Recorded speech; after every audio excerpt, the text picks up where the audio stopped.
The stars had been quiet for a long time. Humanity had reached out to the galaxy many times, sending messages, launching probes, building deep space scanners, but never had anything answered. People started to believe that maybe they were truly alone. But that changed one quiet evening in the outer edges of the solar system, where the Helios listening array drifted in orbit around Neptune. The station was mostly automated, with only a small human crew checking the systems once a month. It was during one of those routine checks that a technician named Ray noticed something strange. A small, pulsing wave of energy, almost like a heartbeat, was being picked up by the deepest sensors. It wasn't noise, and it wasn't random. It was a signal, and not one from Earth. The data was immediately sent to Earth Command, where scientists across the globe began decoding it. At first, it looked like static, but hidden in the static were patterns, musical tones, mathematical sequences, and something that made everyone pause, a deep, emotional cry. No one could fully understand the language, but the meaning was clear. Someone or something was asking for help. The voice was old, cracked with sadness, but still full of longing. The message had been traveling through space for centuries, maybe longer. After weeks of study, linguists translated a short part of the message. It said, "We are alone. Please, anyone." That one line sent a wave of emotion across humanity. For the first time, they were not the only ones in the universe, but whoever had sent the message had been waiting for far too long. Within days, Earth Command approved a mission. The signal had been traced to a dying dwarf galaxy far beyond known space, far past the reach of the regular travel lanes. It was dangerous, uncertain, and likely one way. But humanity had never been the kind to ignore a cry in the dark. The ESS Horizon's Reach, one of the most advanced exploration vessels ever built, was selected for the journey. It was fast, equipped with a quantum drive, and had systems designed for unknown worlds. The crew was small, but hand-picked scientists, engineers, explorers, and one special expert, Dr. Elora Voss, a xenolinguist known for her ability to feel meaning even when words were lost. Elora had spent her life studying alien signals, ancient human languages, and emotional expression. She was quiet, focused, and deeply curious. When she first listened to the raw version of the signal, she cried. Not because it was sad, though it was, but because it felt real.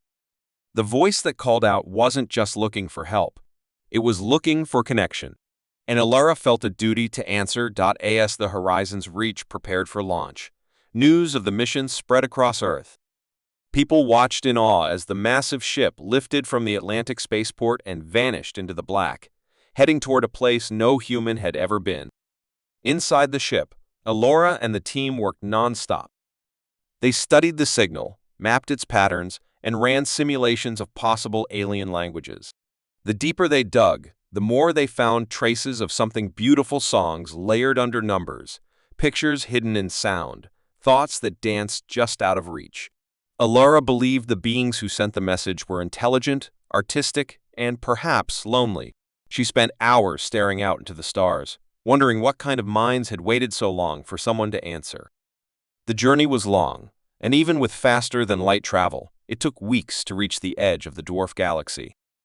The crew watched through the observation windows as they approached. The stars here were different, faint, scattered, like dying embers of a once bright fire. Many planets were dead or broken. Whatever civilization had once lived here was either gone or in hiding.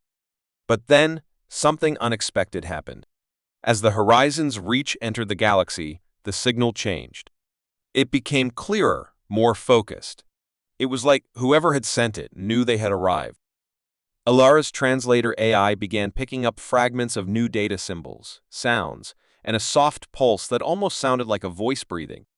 The ship's sensors picked up a planet nearby that still had atmosphere, and more importantly, ruins of ancient cities spread across its surface. No active life signs, but strange energy patterns danced in the air above it.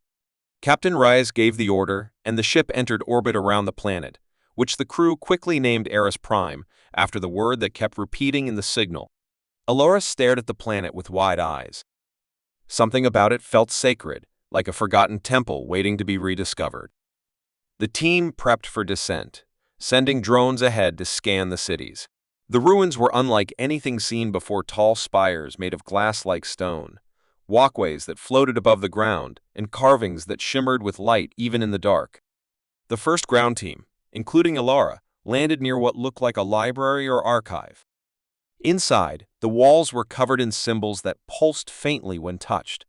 Ilara gently placed her hand on one and felt a warmth spread through her fingers. A hidden panel opened, revealing a small cube glowing with soft blue light. When she lifted it, the cube pulsed in rhythm with the signal. It was a memory storage device. Back on the ship, they connected it to the translator systems, and for the first time, they heard a complete sentence. A new voice, calm and curious, spoke, "You are not them, but you have come. Can you hear us?" Alora felt a chill go down her spine. The voice was not a recording. It was responding. Somewhere, something was still alive, watching, listening, and aware. The signal was not a relic of the past. It was a door to something much larger. The crew looked to Alara for answers, and she whispered, "They know we're here." As the stars outside shifted and the strange energy on the planet grew stronger, one thing became clear: the mission had just begun. Whatever had sent the cry into space was not finished speaking, and now that someone had finally answered, the real story was about to unfold. The moment the voice spoke from the glowing cube, the atmosphere inside the Horizon's reach changed. Everyone on the crew, from the captain to the engineers, understood that they were no longer alone on this mission. Something on Eris Prime had waited, and now it had seen them. Alora Voss held the cube carefully, her heart beating faster as she replayed the message again and again. "You are not them, but you have come. Can you hear us?" The words were clear, almost too clear, as if the voice had learned their language just seconds before speaking. Alara believed it wasn't just a recording, it was a response, alive in its own way. She could feel the intelligence behind the voice, curious but cautious. Captain Rise ordered a full team to prepare for a deeper exploration of the planet's surface. The ruins were unlike anything Earth had ever studied. They weren't just abandoned buildings, they were sleeping machines, their lights still flickering after thousands of years. The air on Eris Prime was cold and still, but breathable. Strange clouds floated low in the sky, and when the crew walked through the empty city streets, their footsteps echoed like whispers. It felt like they were walking through someone's memories. As Lara moved through the halls of what looked like a temple, she noticed strange markings on the walls, symbols that seemed to shift slightly when stared at too long. They weren't just writing. They were alive, almost watching her back. In one room, she found a mural carved into black stone, showing tall, slender beings with graceful hands and wide eyes. The Arisians, she guessed. They stood in circles, holding glowing orbs in their palms, with lines stretching from one to another like threads of light. It looked peaceful, beautiful even. But in the center of the mural was a dark shape, a void swallowing the threads. The Arisians were turning away from it, their hands lowered, their lights dimming. It told a story, and not a happy one. Back on the ship, the engineers had started to analyze the city's energy sources. Somehow, the structures were still drawing power from deep under the surface. Something was still running down there, old, quiet, but not dead. As they explored more, they found a chamber buried beneath the main city. It was cold and silent, filled with rows of glass-like pods. Inside each pod was a faded outline of something that had once been alive. Not quite bodies, not quite machines. It was as if their regions had tried to preserve themselves, but something had gone wrong. Alara stared at the pods and felt a deep sadness. These were not survivors. They were the last moments of a dying people, frozen in time. In one of the nearby rooms, they found another device, smaller than the cube, but still active. It played back images like memories, visions of the Arisian world before the silence. The sky had once been bright with stars, and the cities had sung with color and sound. The Arisians were not just advanced, they were artists, dreamers, thinkers. They created with light, spoken music, and shared thoughts like gifts. But slowly, the stars around them began to fade. Not physically, but emotionally. They sent messages across the galaxy, reaching out to the unknown, hoping someone would speak back. No one did. Centuries passed.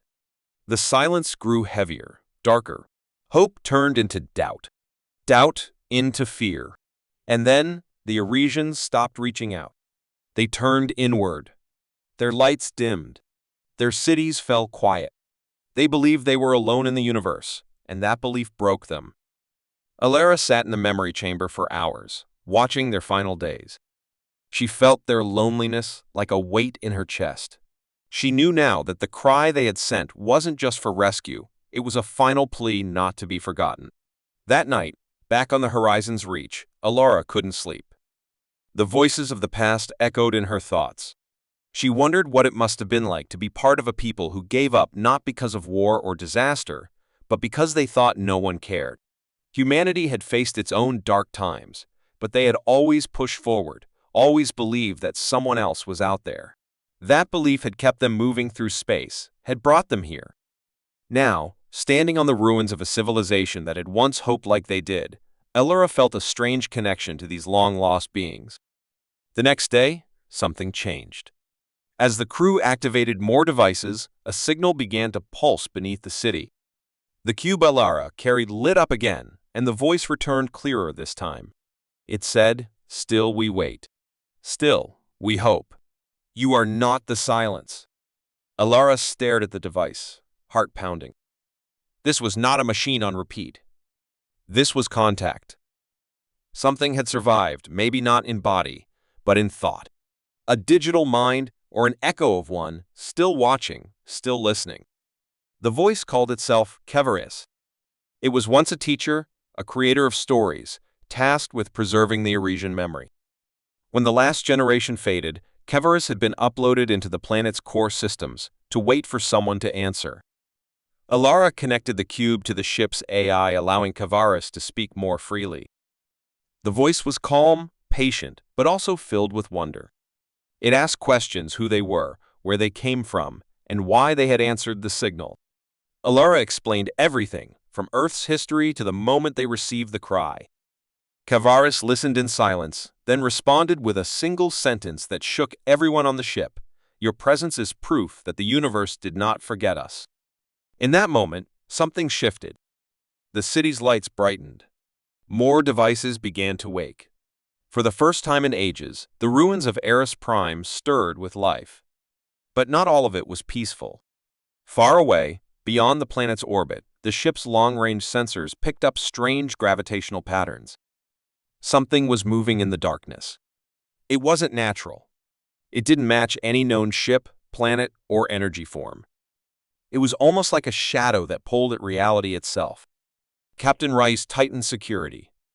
The crew felt the change in the air. Alara spoke to Kevaris about it, and the voice grew quiet. Then it said something unexpected: "If you are here, it will come. It always follows the light." The crew didn't know what that meant, but the message was clear: something dangerous was near. As the horizon's reach prepared for whatever was approaching, Alara stood on the edge of the city and looked up at the stars. They were no longer silent. Something ancient had spoken, and now something else was listening.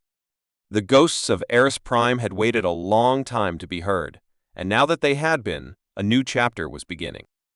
But with every answer came a new question, and not all of them were friendly. Deep in the darkness, something stirred. The air aboard the horizon's reach was heavier now, not with fear, but with tension and invisible pressure that everyone felt but no one could describe. Kevaris, the voice from the Arisian cube, had gone silent for hours after warning them. "If you are here, it will come."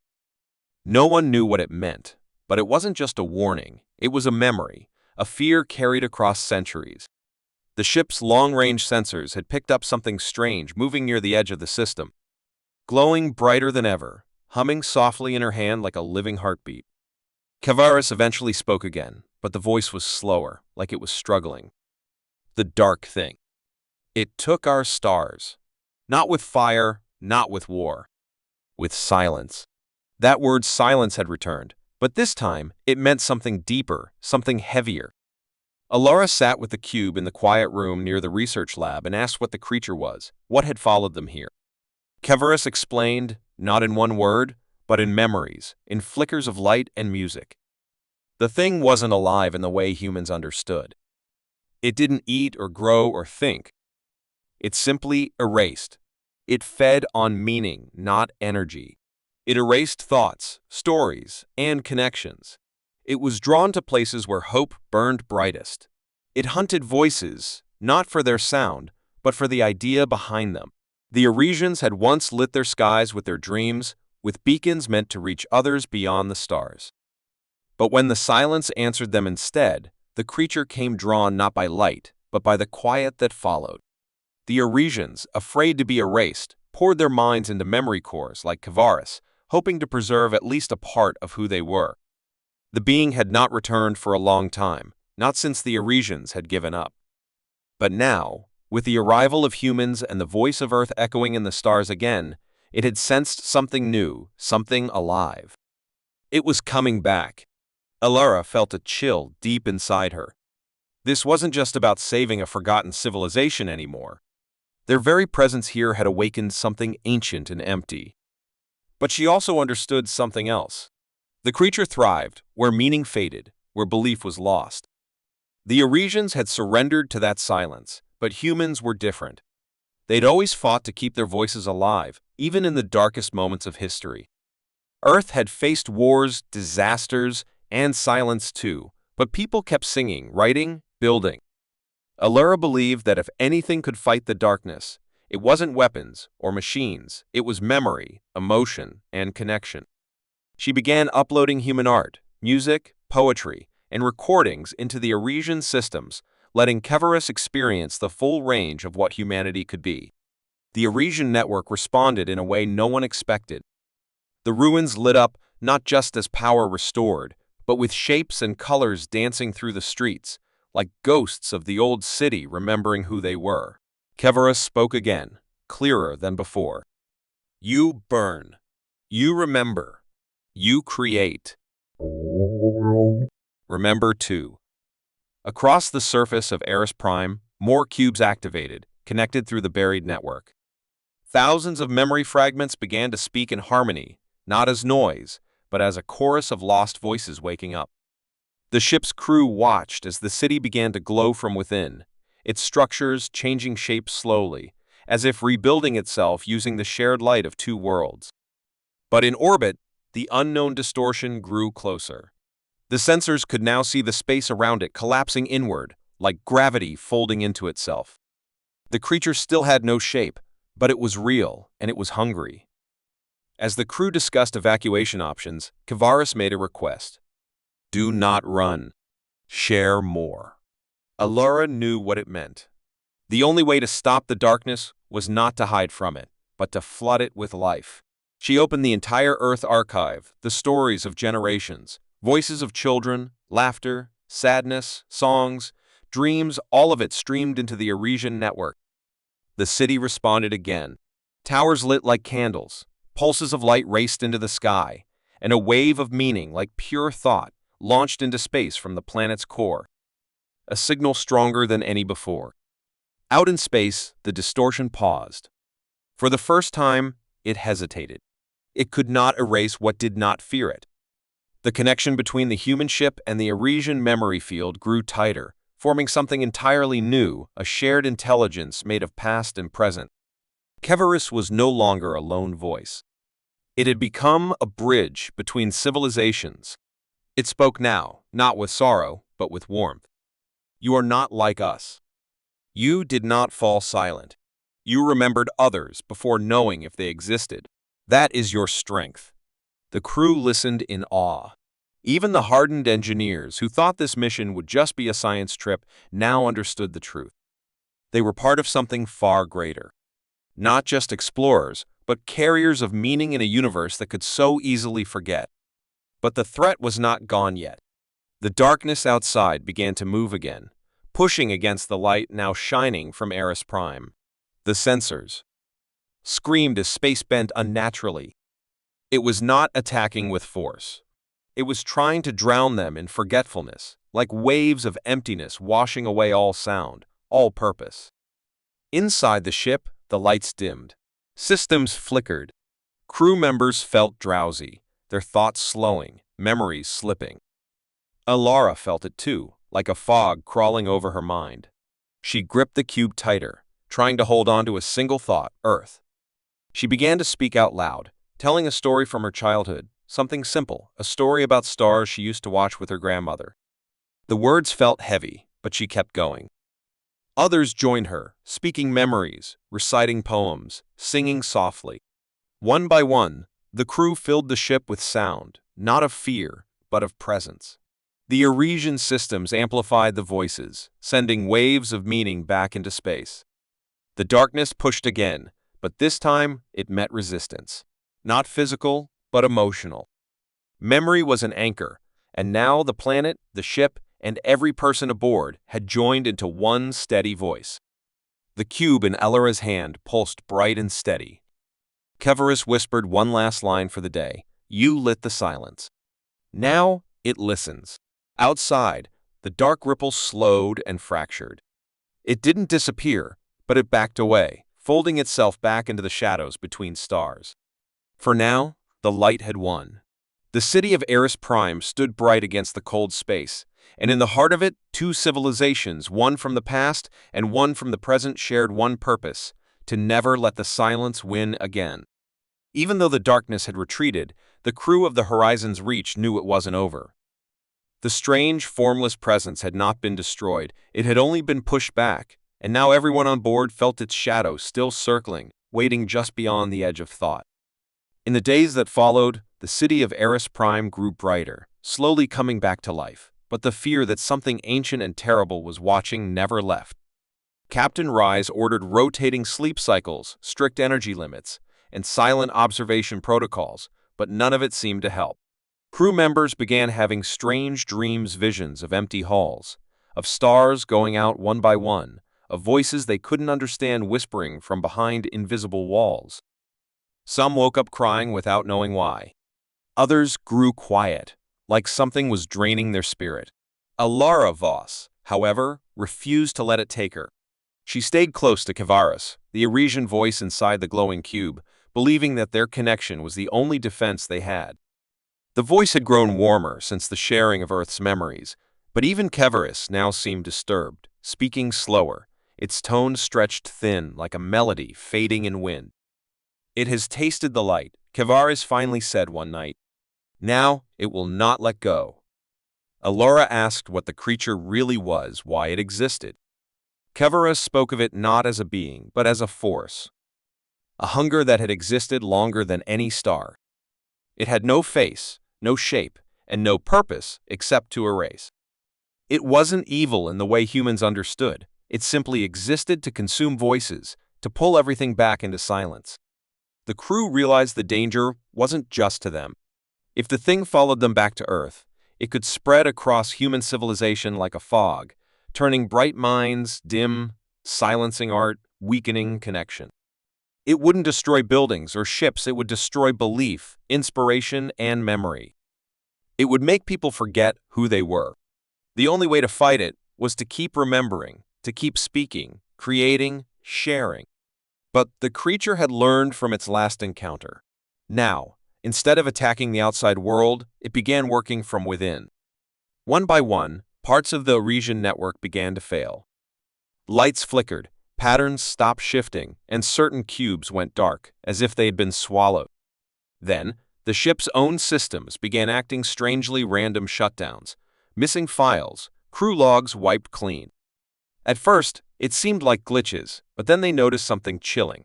People were forgetting small things. A crew member forgot where he was born. Another forgot a language she had spoken since childhood. A third couldn't remember his mother's face. These weren't accidents. The creature was feeding again inside their minds. Keverus confirmed their worst fear. The silence had changed. It had learned how to enter thought. It uses doubt to grow, the voice explained. When you forget, it becomes stronger. When you stop believing, it becomes real. The crew now faced a terrifying truth: this was not a normal enemy. It could not be seen, tracked, or shot down. It lived in their memories, in the cracks of fear and loneliness. And it was patient. Desperate to stop the spread, Alara and a small team went deep beneath the Arisian city into the old core, where the first memory vaults were buried. They hoped to find something older than Kavaris, something that had survived the silence once before. What they found was not a vault, but a chamber of echoes, a place filled with silent shapes, each one frozen in a different pose. These were not statues. They were records of the last Arisians who tried to hold on to themselves before the silence erased them completely. Their thoughts had been captured in mid-collapse, their final emotions carved into crystal. Despair, fear, sorrow, but in one corner, Alara found something different. A figure holding a small cube, just like Keveris, with a message written in the wall behind it. The message was in both Arisian and translated English. We did not vanish. We became the memory. It was a clue. The silence could consume individuals, but not shared meaning. As long as someone remembered them, the Arisians had not truly been erased. That gave Alara a new plan not to escape, but to amplify. She returned to the ship and asked Captain Rice to allow full broadcast access. At first, the captain resisted. If the creature heard them again, it might return stronger. But Alara argued that hiding would only make them weaker. If they wanted to survive, they had to overwhelm it, not with weapons, but with presence. The crew began broadcasting everything. Personal journals, music, Earth literature, live stories, even childhood memories were uploaded into the Arisian systems and beamed into space. The city responded again, glowing with even greater intensity, its towers acting like signal towers reaching across dimensions. Kevaris grew louder, its voice now layered with others lost Arisians, new humans, all blending together in harmony. "You are waking us," it said. "You are giving us back our names." But the silence was not done. It came back in full force, not as a shape, but as a pressure, a heaviness that blanketed the planet, blocking stars, crushing thoughts. The ship shook. Lights dimmed. Kevaris began to glitch, speaking in broken lines. It listens, too, closely. Crew members began collapsing. They weren't hurt, but they weren't awake either. They stared blankly, caught in some half-dream, as if their minds were being pulled into forgetting. Alara felt the pull too, a dragging weight inside her thoughts, trying to steal her memories. She clutched the cube and began speaking out loud names of her friends, stories of Earth, favorite songs, memories of her mother's voice. It hurt to speak, like pushing against wind, but she kept going. One voice became two, then three, then the whole surviving crew joined in, flooding the ship and city with living memory. And then, something remarkable happened. The silence, which had fed on the absence of sound, was overwhelmed. It began to split, not vanish, but fracture, like a dark mirror breaking under too much light. The more they remembered, the more they shared, the less power it had. Kevaris returned fully, stronger than ever, now speaking with the force of 1,000 voices. You are not alone. You never were. The darkness finally cracked, and through that crack, light returned. Stars, once hidden behind the pressure, came back into view. The pull in the minds of the crew weakened. One by one, the lost memories began to return. The crew was exhausted, mentally drained, but they had survived the worst of it. The silence had not been destroyed, but it had been forced to retreat again, pushed back by the one thing it could not consume: human connection. Eris Prime was safe, for now. But the universe was still full of places where the silence might linger. Alara looked up at the stars and understood their mission was no longer just about discovery. It was about remembrance, about finding forgotten voices and making sure they were never lost again. As the city pulsed softly under the stars and Kevaris hummed quietly in her hand, she knew one truth: silence may hunger, but so does hope, and hope was louder. The silence had left, but its shadow still lingered, like the echo of a scream that faded too slowly. Eris Prime no longer looked like a graveyard. Its towers glowed like lanterns in the void, its streets no longer empty but pulsing with light and memory, and above it all, the horizon's reach floated quietly, a ship of survivors now forever changed. Alara Voss stood on the observation deck. Everything they had learned, everything they had fought for, had led them here on the edge of the known galaxy, standing between forgetting and remembering. Kevares, the voice from the cube, no longer sounded like one person. It had become something else, an entire chorus of the lost Arisian civilization, speaking not in sorrow, but in unity. They had shared everything with the humans, their pain, their fall, and now their rebirth. But the threat of the silence was not gone forever. It had been beaten back, yes, pushed into the dark corners of space, but like a storm that never truly ends. It would one day return, drawn to voices that dared to speak too brightly. That was why this mission could not end with victory. It had to become a beginning. Captain Rise gathered the crew in the main hall of the ship, where holographic stars shimmered above them like constellations made of memory. He spoke, not as a commander, but as a witness. "We came looking for an ancient signal. We thought we were answering a call. But now we know we were being remembered. The Arisians called to us, and we heard them. And now we must make sure no voice is ever lost again." The ship's AI patched through the Arisian system, began translating what had been recovered. Thousands of stories, music, science, history, an entire culture, once thought extinct, now lived inside their databases, waiting to be shared. Earth would not just receive knowledge. It would receive an invitation to become more than alone in the stars. But that came with a responsibility. Alara understood that clearly now. She sat alone in the memory chamber where they first found Kevares, staring at the last piece of Arisian writing on the wall. "Do not forget us, and we will not fade." That promise had changed everything.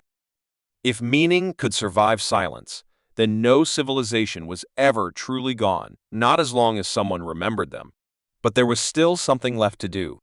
The Arisians had burned bright, and the silence had come. Humanity had now done the same. And in time, others would too. Alara proposed a plan not to leave Eris Prime behind, but to make it a beacon. Not just for humans, but for anyone. A place where lost stories, forgotten voices, and buried civilizations could be remembered and kept safe. A living archive, guarded by those who understood the cost of forgetting. Rise approved it without hesitation. The crew began work immediately. They rebuilt the towers into massive signal stations designed to send out bursts of memory across the galaxy. They called it the Archive Light, a pulse of living thought, carrying the names and voices of all who came before. Every 15 minutes, the signal fired into the stars, a rhythmic reminder that silence would not have the final word. The Arisian network helped guide the process, reshaping its ancient city to welcome new minds, even preparing chambers for new memory cubes to be made. The Horizon's reach was no longer just a ship. It had become the first guardian of the archive. But just as things settled, the sensors picked up a strange object approaching from deep space. It was not like the silence. It had no darkness, no distortion, no weight. It was a ship, a small, silent craft drifting toward Eris Prime with no response, no signal, and no identification. The crew brought it in carefully, scanning for threats. What they found stunned everyone. Inside was a being clearly alien. A recording loop played inside the vessel in a language no one could understand. It was not hostile. It was desperate. The creature's body was fragile, barely alive, wrapped in layers of protective crystal that looked like the early memory cubes. Alara studied the recording for hours, and then realized something. It was not just a message. It was a plea. The creature had done what the Arisians once did. It had tried to preserve itself, tried to escape forgetting. Whatever world it had come from was gone, likely lost to the same silence that had tried to consume Eris Prime. But the being had found the signal, their signal. The archive light had reached another voice in need. Alara felt a chill, but not a fear. Of purpose. They revived the creature carefully. It was weak but alive, and though communication took time, the message became clear. I followed the light. I remembered my people. Help me remember more. The crew gathered around, stunned into silence. In that moment, they understood the truth. The archive was working.